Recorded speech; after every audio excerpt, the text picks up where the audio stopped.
So my next lady that I like to introduce here on the LA Tribune Think and Grow Rich tour is an amazing sister of mine. Her name is Kortney Murray. She's actually the founder of Coastal Capital. She's one of the first and one of the only women CEOs that I know that actually funds entrepreneurs, but she has been working with big rig machinery farmers and funding their dreams and their businesses. And because she's now part of Women Gone Wild, and the reason why is because she was my sorority sister in university, and we came together and realized how powerful it is. And now she's helping fund other women's dreams and financing entrepreneurs' dreams. So I cannot wait to welcome my beautiful soul sister and wild woman, Kortney Murray. Hi, everybody. Thank you so much for the introduction. We are so excited to have you, Kortney, and we're going to give you the floor and enjoy this dialogue. Rhonda, do you have a few more minutes that you can spend with us alongside Kortney? Because, I think that it would be appropriate for you to be a part of this section, given the work that the two of you are doing together. Women Gone Wild is really a testament to women's leadership, which is why we at the Los Angeles Tribune are proud media sponsors, because we want to highlight, we want to uplift, we want to join you shoulder to shoulder, Rhonda, on our collective mission to change the status quo of women's empowerment, women's leadership, and women going wild. You mentioned in the live stream with David Fagan, our friends at Top Talent Agency, that part of your mission is to redefine wealth. I had a chance to watch a couple minutes of that. I would say you're also redefining the word wild, right? For sure. Because, a lot of people, when they think Women Gone Wild, they have something else come to mind, right? And so I would say you're redefining a couple different words. But with that, I'm going to step back. Adora is back in the mix. Adora, Carissa, Rex, Rhonda, we're here with Kortney Murray. Kortney, please. Thank you so much. I am so thankful to be, on this panel with so many amazing, voices. And Rhonda, I wanted you to be able to finish, but I just wanted to thank you, Moe. I wanted to thank you, Adora and Rex, for, having me here today. Well, awesome. So Rhonda, I want to thank you and Kortney. You continue to bring us some incredible women, and you introduce the whole world to these incredible women. You've got a great skill and ability for putting megaphones, in front of great messages and voices. And when I got to talk with Kortney offline, just her powerful stand and the way that she's standing predominantly in her business in a man's world, and then went, you know what, hold up. I have a heart for women. Women get to get wealthy too, like financially. And because we know that when women have wealth, they feed other people's babies. They go out and start organizations. They take in people that don't even belong to them. They forgive people that most people wouldn't forgive. And they really do great things. Men do as well, right? But women are, we're talking about women to women with Rex here with us, who's a great supporter of women. And so Kortney, when I met you and found out what you were doing, I was like, this is Soul Tribe, 100%, someone that's standing. So the first question is, can you really think and grow rich? And we'll give the floor to you. I'll back out for a minute and let Rhonda ask some questions, as long as you can stay, Rhonda. I know you're always trailblazing all over the world. And Rex. Great. Well, I first and foremost want to say that this book, Think and Grow Rich, has been alongside of me since I was in high school. We were asked to read it in one of my classes, and I apologize. I have no idea what class it was because I was too busy talking. And that's why, I guess I am where I am today. So the Think and Grow Rich has really allowed, it's something that, sometimes you read or find somebody, maybe a mentor or whatnot, that really moves you. And this book has always spoken to me. And I love it because it's so much a part of how I grew up. So I had a very dynamic family. my father, family from Lebanon, Catholic Lebanese, and my mother from Arkansas, born from factory workers and Southern Baptist, both very hardworking families. And so understanding the concept of hard work and basically looking at a road that had, not been paved yet, knowing that you have the ability to pave your own road. My parents always taught me work ethic. And one of the things that I had to instill in myself was faith. And that was one of the biggest things that I think this book really created a tool for faith and desire. Because one of the things in my family was, you're kind of part of a status. My father was an attorney, and you create a status when you grow up of how you want your children to be raised, or how you want to have other people perceive you, so you can fit into a crowd or whatnot. And I kind of always, beat to the my own drum. I have, walking through life, I didn't really know what I wanted to do. I ended up going to college, and I met Rhonda in college. And I had really no passion or desire to go to school, but I knew that I loved sales. Whatever it was, I was going to become someone in sales. I always talked my way in and out of things through college. And one of the things I learned was if I had enough desire, I could get myself out of the state of Michigan. It was cold. I knew that I had something that I needed to branch off of, but I didn't want to follow, all of the family footsteps. We had a very large family, and I wanted to make sure that I created something on my own, being a woman. So when I got to college, I ended up taking a position selling cars in Georgia. And I remember my family thinking, what are you doing? You have an education. Why are you going to sell cars for a commission-only job? Well, when I got to Georgia, I ended up selling the most cars in basically every single month, moving up, up the branch into finance, into the automotive world. And then I decided to, I sold a car to a woman who owned an advertising company, and she offered me a job when I delivered her car. And I thought, why not? I'm going to, keep moving up the ladder until I find out what I want to do. And all of that leads me to talking about taking a position.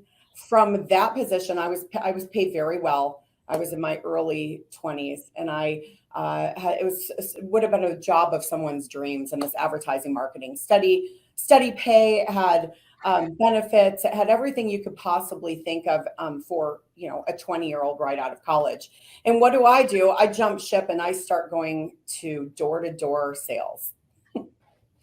I thought everyone in my family was going to go crazy. They thought, what are you doing? And I will tell you one thing that taught me, to never look back. It taught me persistence. It taught me the power of being loyal to myself, and remembering that there's no competition unless you create competition out there. And so that kind of moved me from Georgia to California, where I started selling heavy equipment. So as you see, I bounced around quite a bit. And then I opened my first business, which was a clothing store. So my family life and my upbringing and every job that I took really had just climbed the ladder of, trying to start creating self-control. I started creating sympathy and understanding when I was completely broke, didn't know what I was going to do. And I opened up this clothing store, and I thought, where am I going to buy clothing to furnish the store to sell? And so I started brainstorming, and I started going to the racks of TJ Maxx and doing things that I didn't know, where my next meal was coming from. I knew how to make people look beautiful. I knew I wanted to be an entrepreneur. And so I started climbing that ladder of trying to find a mastermind, trying to find people that would add value to what I was doing. I started asking for help and humbling myself. And one of the things I learned through having my clothing store was undercapitalization. And being in all the businesses I was in, from heavy equipment sales, car sales, I always made money. But having my clothing store, I had along the way ruined my credit, and along the way didn't save any money. I was in my 20s. I was in California. My clothing store's name was Chaos, kind of like my life at that time. And when I was 3 years in, I had to close my doors. And that was the most humbling and awful experience of my life, because I knew that I had a couple choices. I could move home and say I failed, or I had to pick myself back up off the floor. And I remember my brother saying to me, the only thing you need to do is never overpromise and underdeliver, and you need to move forward. And so this, I'm going to show you guys, is my mascot.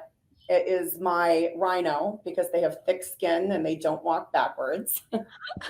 And so I've always utilized this rhino since. And I ended up getting into, I started working for an equipment finance company. And I will tell you something that I learned is I realized there is another arm out there for assistance to help entrepreneurs, to help people outside of banks, outside of giving away equity, outside of taking in partnerships that you don't want to take in. I started learning this trade, and I became very passionate about it. And now we're 11 years in, and I have built established a business with heavy equipment financing, farm financing. I mean, you name it. If it's a big piece of yellow iron and in a man's world, I've done it. But one of the things that I left on the table were these women entrepreneurs that were so amazing. And I was like, I don't want to stamp approvals for people because of a credit score. I don't want to act like a bank. I love sweat equity. I love someone who went door-to-door sales for hard work for $25, every time somebody downloaded stamps.com. I mean, those are the things I did having a college education, because I took a chance on myself, and it was persistence.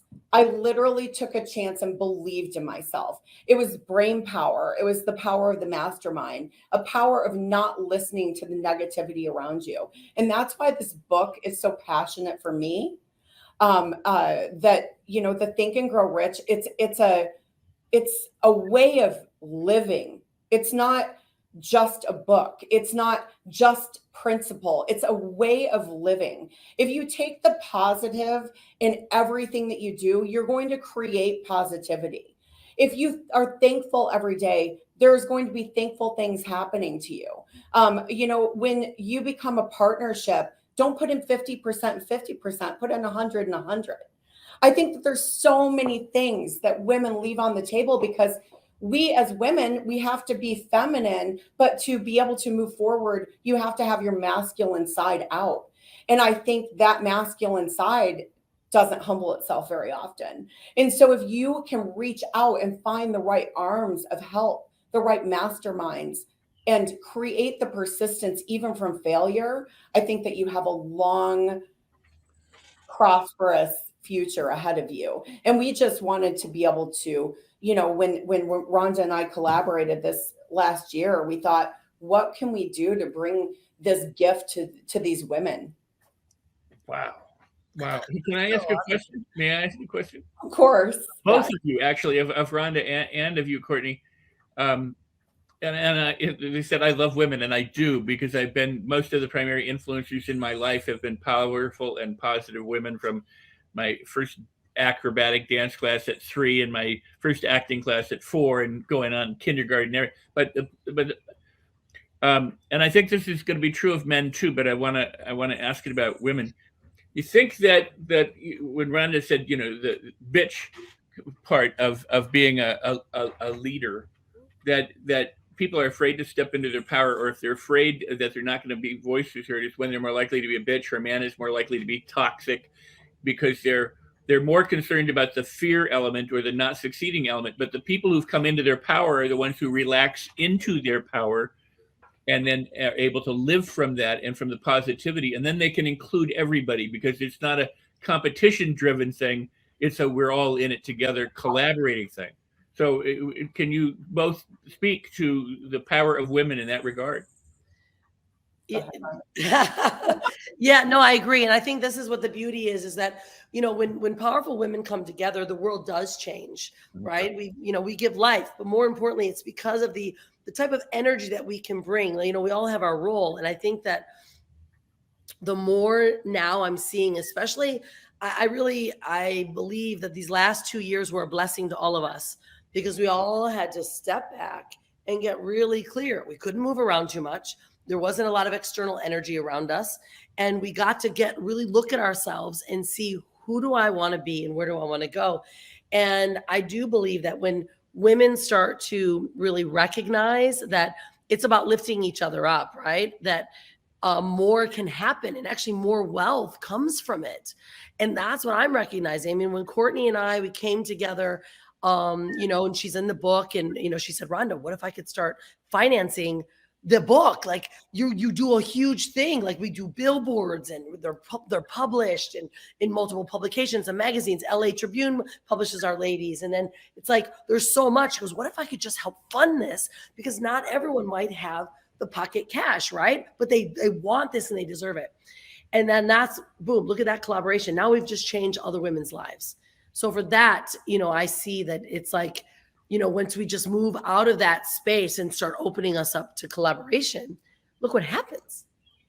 And it's all about opportunity cost. I mean, a lot of people and women entrepreneurs, especially women entrepreneurs, which is crazy because through this craziness and in COVID and whatnot, I decided to get certified in yoga. And one of the women entrepreneurs that I helped grow her business was my yoga instructor, who has built Disney for basically yogis. It's 10 acres of this beautiful land and gazebos and whatnot. And I was like, it's so crazy when you find, I was hiding behind this computer screen and underwriting and stamping approvals on all these, looking at the credit profile, the things I've done for so many years. And 11 years later, I look at my husband and I said, let's take everything we've saved and let's start helping people that we believe with the sweat equity. And I don't, necessarily need a funding source for, all of these big pieces of yellow iron. What we want to do is help uplift women, uplift people in society who are really trying, who may have had a mistake here or may have had a credit glitch here. Somebody who believes in their product and aligns themselves with the right people. Somebody who is, has learned how to outwit the 6 ghosts of fear. I mean, there's so many amazing qualities of this book that can just change your mindset to help you if you don't have, one of the things in our world today, a lot of people aren't getting the mental, there's a lot of mental health issues because people have been, you take an extrovert and you put them at home for 2 years and you're going to have some things there. So, reading and being able to get on these calls and collaborate with some amazing people has really helped, me personally as an entrepreneur come out from behind the screen and say, this is what I want to offer. And Rhonda has helped me, come out and be able to come across my fear of, do I have something good enough to offer? Well, yes, I do. I talk to entrepreneurs all day. Why am I afraid to do it here, in the face of everyone? And so it's really exciting to be able to collaborate and help women get their voice out. This is a movement, and so I'm really thankful that, I was able to participate in this call today. Can I ask one follow-up question? I want to turn it over to Carissa. There are a lot of people who are entrepreneurial in spirit and they don't know how to start. But then there are all those other people, young women included, who they're working a job or they're working 2 or 3 jobs. They're doing the part-time stuff. They're really struggling to make ends meet. Men too, but but they're young women and in their teens, in their 20s, even in their 30s, or they have kids. They can watch this and go, yeah, I get the head thing or I can read the book, but is there a way do you reach out, or is there an avenue for people to be able to like approach? I don't want to put you on the spot, but I mean approach you or some foundation or something where the very people who need the most help can find it, and find people who collaborate or work together, or maybe we need to create one or a foundation or something that can support these. Because you talk about sweat equity, and a lot of people are like, I'm not going to work for free, and yet, we talk about Barnes, working as a janitor during the time when he wanted to be when he thought in his head he was a partner. So to inspire and give hope to these people who seem very, very disenfranchised, what can be done, or how can they move forward? Were you asking me or Carissa? I'm asking you, but I can ask you both, Rhonda and actually Carissa, to chime in on this, because you're all powerful women. No, I mean, I absolutely, there's what my company does is we consult with anyone from startup entrepreneurship all the way through large expansion. So we're at Coastal Capital, which we can do a collaboration, with all of us women and put that information out there. But Capital is with a K, like my name, and Coastal Capital. We have many advocates here that would be able to talk. And I also put out as a gift in the book to, help assist with anyone who wants to schedule an appointment with me. That's something I love to do. So it's not something that's a paid service. You come in, we're happy to put together some sort of correspondence and help you move to the next level, just because we do start with anything from startup all the way to large expansions countrywide. So. Awesome.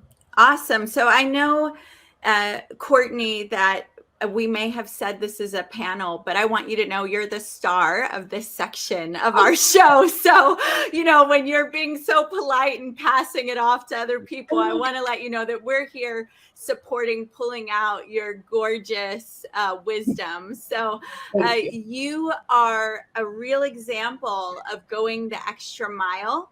And, Dawn Green, who many have met and spent time with on this foundation, at the foundation or on this tour even, really lives this generosity. Like when you go to his town, any of those little library, with the little free books, take one, like he's put up so many of those. He's put so many, like everywhere we go, people thank him for stuff because he, like you, lives in generosity. So how have you seen, and by the way, I love that you got a yoga certification. I just love, women are so dynamic right now, right? Like we're really taking up space. One of my best girlfriends is a young female architect working for huge companies, and she's a belly dancer at night, like a gigging belly dancer, which is so awesome. And you just kind of reminded me of that.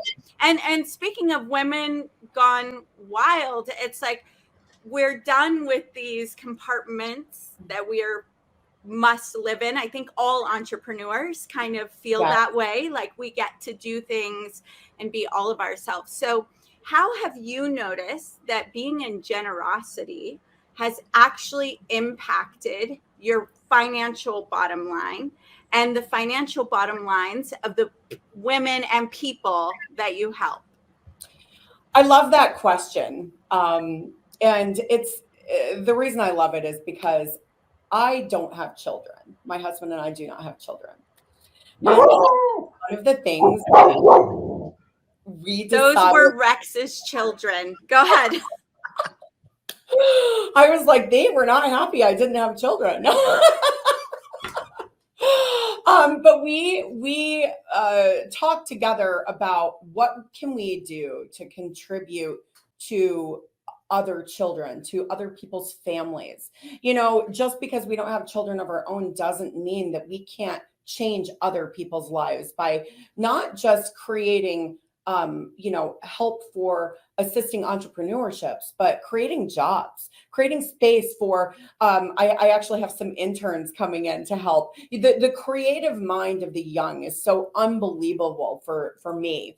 And one of the things that, we're incorporating here in my office, because we have quite a big office, is I'm going to start, I'm doing a podcast series about entrepreneurship, and we're going to be giving some of those away, obviously for free, because we want people to come in and be able to access that. But we're also coupling it with, if anyone is here in the area, we are going to be having a woman entrepreneur meeting on one Saturday a month for yoga, talking about book entrepreneurship. Those are the things that actually I love giving so much more than receiving, because when throughout my life, you know, I've always known how to make money. Money doesn't make you happy. Money is monetary. You can buy all of the things in the world, but you can't buy your own time. And that's one of the things that entrepreneurs miss when they first start off. And one of the things that we always want to give back, and mostly me, is teaching that you can add on, but you don't need to start this big. I'm a 3-time entrepreneur, twice failed because of undercapitalization. If I can just give people a little bit of a look inside from, you know, from basically experience, and giving them the passion that I still have derived in me to show them what it takes to really become a successful entrepreneur, the steps it takes. You don't need to do everything at once. And so giving back to not only my community, and also, you know, like I said, employees and employees' families, and changing their lives, but also giving back of myself and really giving my knowledge and telling my story. One of the things that Rhonda really helped me do is tell my story. I was scared to say, you know, these are my failures. I lost my father in 2015, and it was very sudden, and it was one of the biggest losses of my life. And from there to follow, I had 4 other very major losses within a very short period of time. One, a best friend from breast cancer. I mean, I could go on. And but all of those things change why you're here. You're like, I'm here because I'm going to live right now. And one of the things that Rhonda's daughter said one time when I was listening to her speak is, the future is right. You know, the future is what we have to look towards. The past is right now. These words I'm speaking right now are in our past. If we don't live in our present, and if we don't try to diversify ourselves into something better, then we're not really living. You're just kind of wasting your space. And like Rex just said, you know, like the most, or was it Moe just said, when you're the people who have the most wealth are in the grave because they've left it on the table. And I think that that's so important to know as you move forward. And so giving back to community, people, children, things like that, it's increased my bottom line because of the fact that people want to work with me. They see the passion. It's not somebody who's just, oh, I'm here, I'm waiting for, you know, the cash register to, you know, cha-ching its way to the bank, because that's not how it works. You have to put in the work. You have to put in the, you know, talking about your story so people connect. It's all about partnerships. Yeah, and this is so powerful. And I want to ask you another question, then I'll pass it to Carissa to ask hers. I know she's waiting and gleaming over there. So is gleaming a word? Yes. Okay, thank you. Thank you all for the backup. It is now. It's not, right? It's powerful. Gleaming, beaming, gleaning. All right. So, you know, there are lots of heart-centered people that, you know, gave and gave and gave, and their growth was asking for support, putting up boundaries, and maybe even the pendulum swung and they stopped giving and started, you know, all about, because they needed, you know, the pendulum can swing, right? Yeah. And then there are people who are all in, you know, taking and not giving, because they're like, sure, once I get to a certain level, but I got to take care of these babies. Like, I have a house to provide for, my so-and-so needs this or that. So how for both of those people, in any order that you want to ask or respond, how do you move into generosity while still taking care of the people and the projects that you've been first assigned to? Yeah, what's your advice there? So I have a little story, actually, to answer that. I have a client, and this story was really moving for me, so I'm going to share it. it was a client right now that he had a restaurant. He opened a restaurant. He had 7 daughters, and it opened during the pandemic. And during that time, he had to close down the restaurant and shut the doors. And he wasn't known enough to, like, how are we going to get our name out there? And so his wife said to him, you're going to make free sandwiches and lunches, and you're going to deliver them to every single business in this town. And she said, we don't have the money to do this. We're going in debt. We used everything to open our restaurant. She said, yes, you are. You are going to bag the lunch. You are going to go in and take them to every business owner. And when you do that, you're going to ask them to promote your restaurant when people go into their location. And after you start bringing these free lunches and whatnot. So he told me he brought 1,500 free lunches, and they were nothing more than peanut butter and jelly sandwiches, chips, things that they could create with a little bit of their information on there. She wrote the name on the bagged lunch. They didn't even have the business cards made. And he turned over $75,000 the second month that they did that.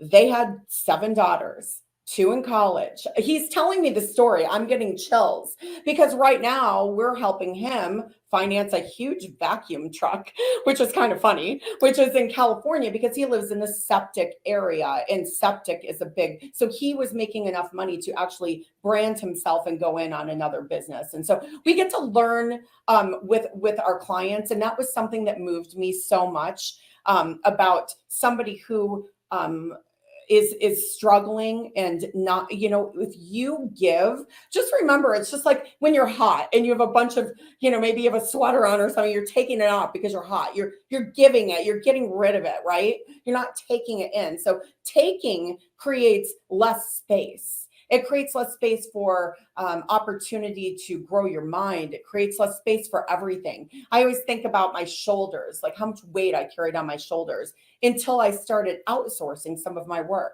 60% of 100% is enough when you're hiring. 60% of 100% is enough for your family at the time if you're giving the other 40. So just remember that giving is going to create awareness for people to know that you're a thoughtful person. And then that comes back to you full force. And it might be scary at first, but I swear to God, it's the best thing you could possibly do for yourself. Kortney, thank you for sharing that story. And that is amazing. And, during the pandemic, I think there was a resurgence of American ingenuity.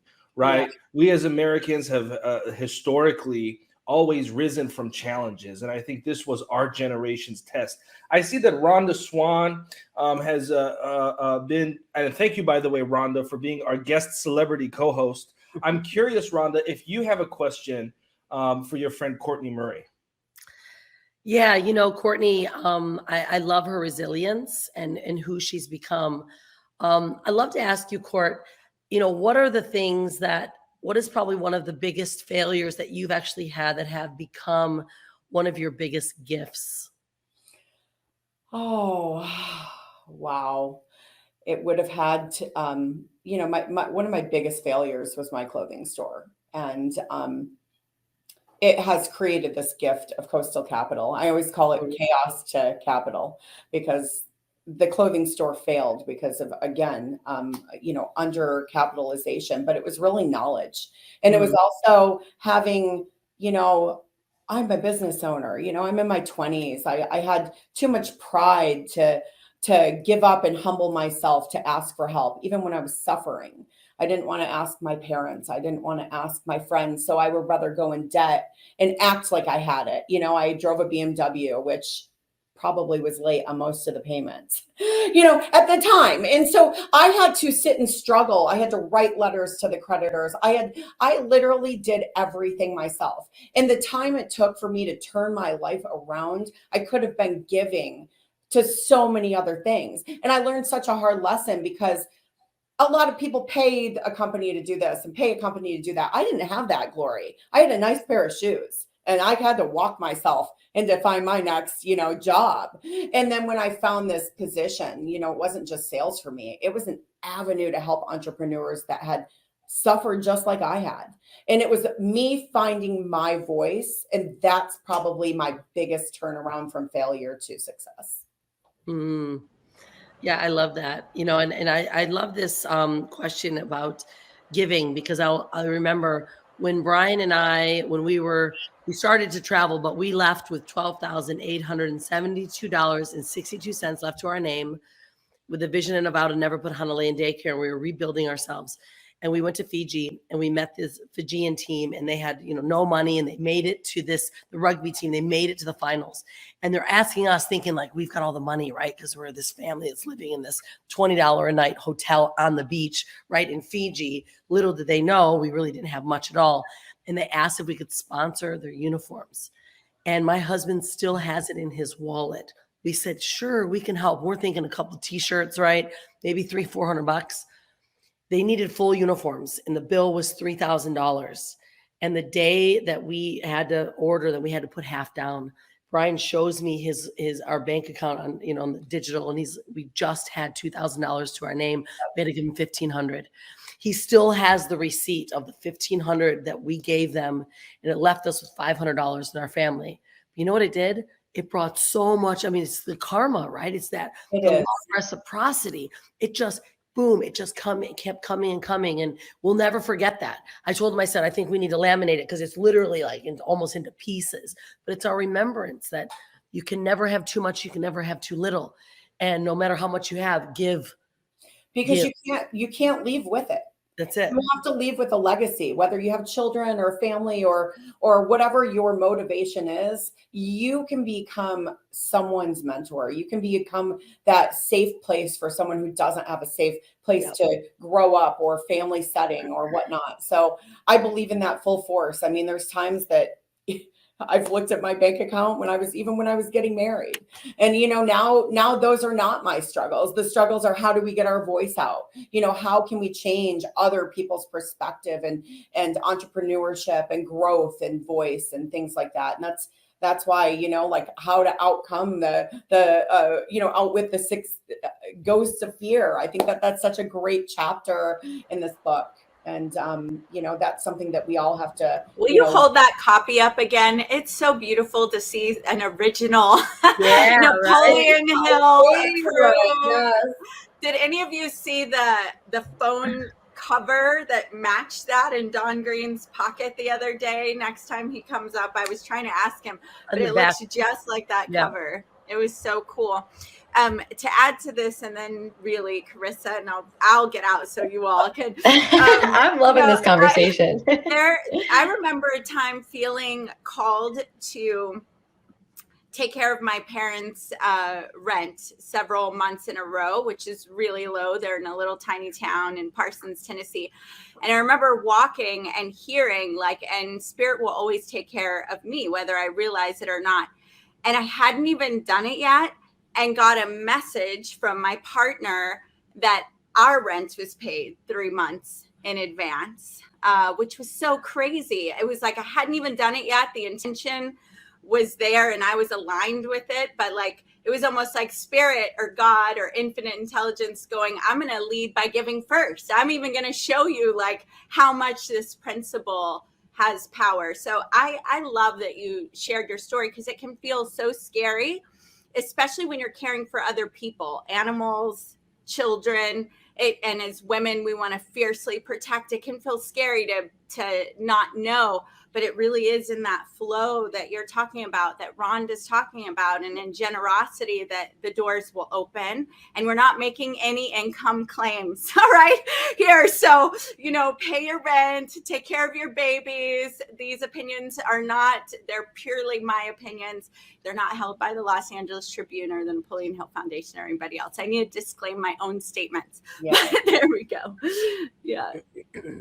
Okay, Carissa, finally, right? Okay, woohoo, yay! Well, it's something that's been talked about a little bit, but I'd love to dive deeper in. Just to sort of put this out there, I'm really appreciating being around women who are claiming their multidimensionality and their voice. And you've mentioned that a couple times, I've wanted to claim my voice and speak my voice. And I think that, there's a lot of women right now who might be saying, well, I don't know my voice, or somebody has a similar story to me, or my story isn't that important. What would you say to somebody who wants to learn how to claim their voice or figure out what their voice even sounds like? Or for somebody who also says, somebody's already said that, or that's already been done. What would you say to them? Well, I would first say auto-suggestion, which I love in this book, because I think that auto-suggestion is really your whole persona, all of your senses telling you to do something. And when you just mentioned, Carissa, what if someone already said that? I remember I've always come up with ideas. I always thought I could invent, anything. And I remember coming up with an idea once to my father when he was alive. I said, Dad, I would love to make an airplane seat cover because I think airplanes are dirty. And I would love to have like a little yoga mat that flipped over the top, blah, blah, blah. He's all in, everybody's in. And he said, have you ever Googled this? This is like what Google's, comes out. I thought, no, I never Googled it. Well, someone's come up with this idea. And so my voice was shut down at that moment. Like, oh, someone's come up with the idea. Well, I've never seen an airplane seat cover. And so to this day, I always think about that story. Like, if I had gone forward with it, I know maybe somebody had a patent. Maybe mine would have been bigger. If I had a voice in that moment, would that airplane seat cover be in every airplane right now? Because I believed in it. It doesn't matter if someone has already said it. It matters about doing. Saying is one thing, doing is another. It's just like when somebody says knowledge is power.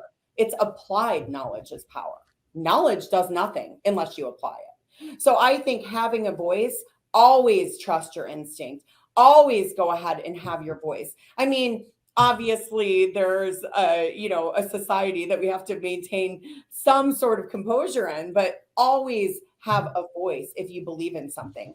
Don't try to lead by your inner voice instead of following something that you think you believe in. And I think that that's such a big a turning point in anyone's life, whether you're an entrepreneur or just, growing up through the ages. I think it's so important that we believe in, our God-given talent of our senses. And so amazing, Kortney. Ladies and gentlemen, this is the Can You Really Think and Grow Rich tour. We're joined alongside Kortney Murray and a celebrity guest co-host, Rhonda Swan, whose show has millions and millions and millions of views in her own right. And here she is so graciously listening and learning. And I think that's a testament to the leader that Rhonda is.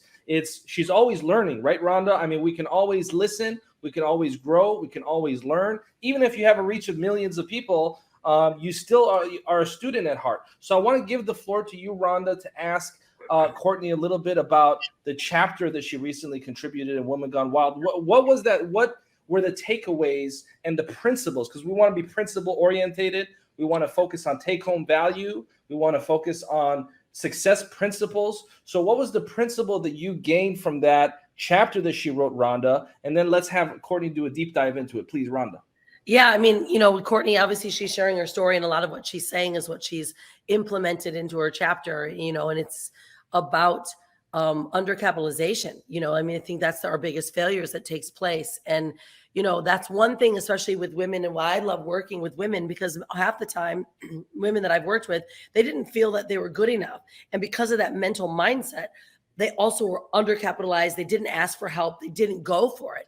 So they're just floundering small. And they're like, oh, I'm doing this on social media. I'm going to help you. And they have a bigger giving heart. So they give everything they've got to a client that might pay them so much less than their value and their worth. And it's like, ladies, listen, you're way more valued. Like, look at yourself. Let's get you capitalized and then know what you do and what you value. And I think that's part of what I love, where Kortney, where your power comes from. But I'd love for you to go deeper into that. I mean, my chapter in the book, it was about basically failures leading to success. And it was really just the basic story I told you guys. And, I've had quite a few, like I started off, positions and jobs and things like that. But being, for me, was really being in a man's world. And it's funny, even now, as successful as Coastal Capital is, I am also on my banking board, our foundation, like things that I've done for, years to get up to this point. I'm still fighting to have my voice in a lot of things in our industry. And I see that as we become, started buying, some of our own transactions and putting our stamp on some things we believe in, trying to get, that additional recognition has been hard. And so just not giving up, and the perseverance, and, the self-control and the discipline. And another thing that I really tried to touch on is really the sympathy and the understanding, because I think being an entrepreneur as a woman, you can always lose track of the feminine part of it. And so the Women Gone Wild, the feminine part of this book was so important to me. And so that's the point that I really tried to get across in my chapter, to try to, create that sympathy and understanding to move forward. I think Rex is talking, but you're muted, Rex. Oh. That was a beautiful answer, by the way. I love that. When I get my cup, Moe, I want some pencils and a cap. But I wanted to ask a question, because that's so powerful and so great. And you've been talking about giving. The attitude of the giver that you exemplified, both you, Kortney, and Rhonda, and I know, it makes an incredible difference. What would you speak to that because you've addressed this so beautifully, but the opportunity to give, the story that Rhonda told about her husband and her, when they had to give for these uniforms, sometimes people feel obliged to give, where they feel like, I've even gone through it in my life where I'm like, hey, okay, stop already. I can't give you anymore. And, and it hurts to say that, or people say, well, tough love it. Don't do that, because they need to fall and live in the gutter and all that kind of stuff before they rise up. Well, how do you address the attitude of giving? Also, the other thing is, well, I'll give, but then I want something back. They're giving to get, not to give. So, the opportunity to give, you generate so much, so much goodness in what you've described so far, that I'm really interested in hearing more. I do believe giving has to have boundaries. And I'm going to say that just because of self-respect. Okay. If you don't have a limit on your self-respect, you can give into the ground where it will affect you negatively. You also have to put a value on yourself, your time, and your business. So those things are very important to me. But giving, being the whole aspect of giving, not just money or financial, giving of yourself, giving of your time, giving of your expertise. And that's where I think giving comes in. It doesn't always have to be monetary. It doesn't have to be money. It can be just of your time and your consciousness. Like, obviously we mostly being a business owner with a bunch of different personalities. Everyone's from a different era. You have everyone from 18-year-old who might be an intern all the way to, mid-50s who are coming in. They have a completely different experience. So giving that time and making sure that you have some sort of empathy towards what is going on in their lives. One of the things that I've done to create my business is a very open atmosphere. There's no punch in, punch out time management here. If you need to take your daughter to a recital, or you need to go to a soccer game, you go do that. And if you want to come in here, you just put the effort in and let me see that you're giving me what I'm giving you. And we have an agreement. There's no, like, I believe in this day and age, there's people who need to go home and work. There's single mothers. There's single fathers. There's people who can't take their kid to 5 different appointments and go and hold down a job. They shouldn't be dinged for that. So giving is ability to see through and be empathetic to people's situations. It doesn't have to be monetary. Hey. Adora, you're muted. I have a special surprise and an introduction, other than the fact I will have a whole collection of LA Tribune mugs in my home. I'm doing it on purpose. But before that surprise, we're going to play we're going to take a brief break right now. We are Driven, a community of educators, traders, connectors, and creators. And I'm your Driven CEO, Corey Crowley. Our mission is to make an impact in the world by helping people attain powerful, implementable skills, improving their outcomes, and maximizing their influence so more and more people gain access to what Driven has to offer. The core of Driven is our comprehensive Driven Trading Academy. and our human-powered trading app. Trading is a key skill for financial freedom, and we have partnered with an elite professional traders, the most elite professional traders in the industry, from Forex, crypto, options, futures, and indices, and even stocks, to create state-of-the-art, curated online academy paired with live trading rooms, signals, and it doesn't stop there. Driven Experiences recently partnered with Driven NFTs, and we have developed the most power-packed, value-based NFT program in the industry, offering multi-reality, ultra-exclusive experiences, including luxury masterminds, parties, events, both in the real world and also the meta world. We invest in education and technology, so our members are ahead of the game. Driven offers the best in education, partnered with world-class, groundbreaking technology, and a powerful business structure. Driven was built for everyone and has been actively impacting people from around the world. And now it's your turn. Welcome to Driven.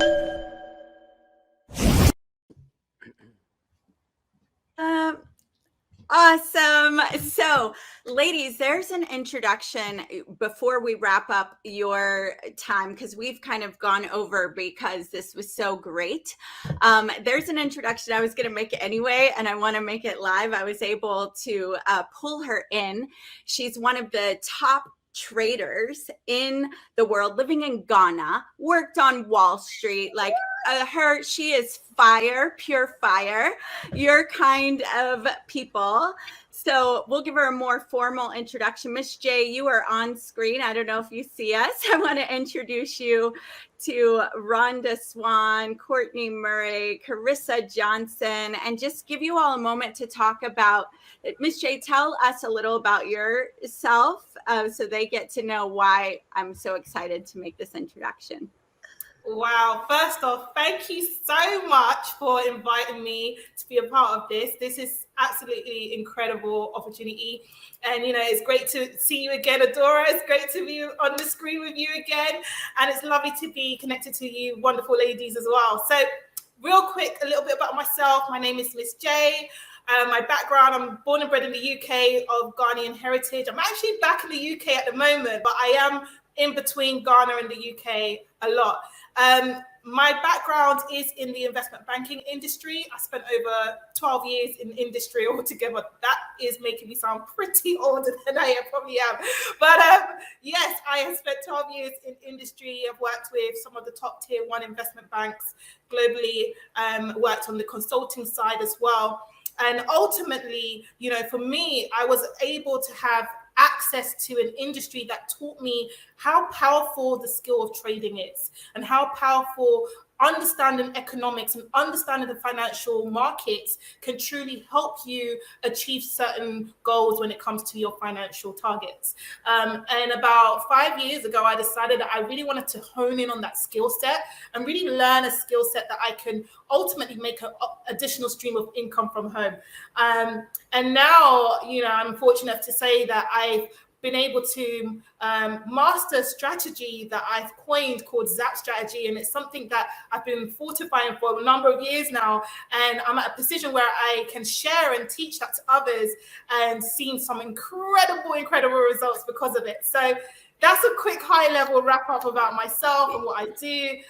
And I'm just really excited to be here and be a part of this incredible Think and Grow Rich tour. Yeah, and so Kortney and Rhonda, another thing I want you to know about her, and we'll get you together offline, is the whole, walking in her heels, ready to rock, and then meeting the man's world, and, really finding her way and her voice and her power and standing powerfully in that, and creating just tremendous impact in the lives of men and women, but really just such a beautiful example that women, as we're rising, like women in their zone. So I don't know if either of you want to ask her a question before we transition to our trading panel.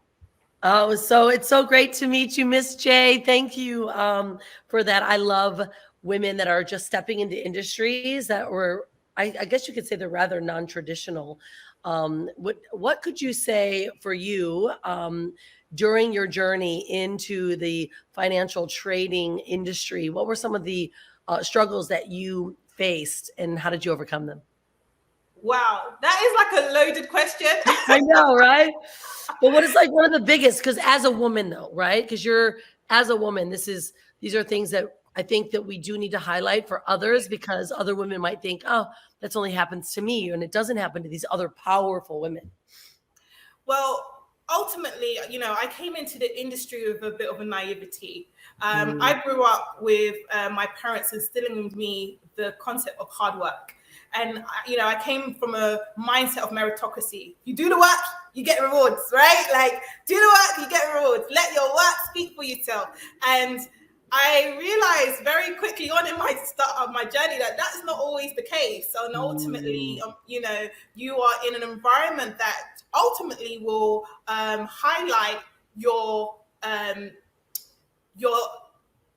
network, right? It will highlight your network. So if people don't look like you, speak like you, can empathize to who you are, it's really difficult to then create those connections. It's really difficult to then actually create relationships. And I often found that the benchmark on which I was being marked upon wasn't necessarily the same as other people.